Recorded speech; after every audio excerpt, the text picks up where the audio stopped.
If you want to download your account data from Coinbase, follow these simple steps to ensure you have all the necessary information at your fingertips. Step 1. Log into your account. Visit the Coinbase website or open the mobile app and log in using your credentials.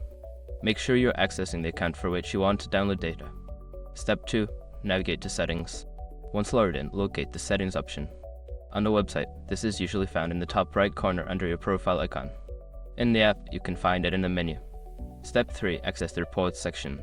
In the Settings menu, look for a section labeled Reports or Data Export. Click on this option to proceed to the data download area. Step 4. Select data type and date range. Choose the type of data you wish to download, such as transaction history or account statements. Additionally, specify the date range for the data you want to include in your download. Step 5. Download the data. After selecting your preferences, click on the Download button.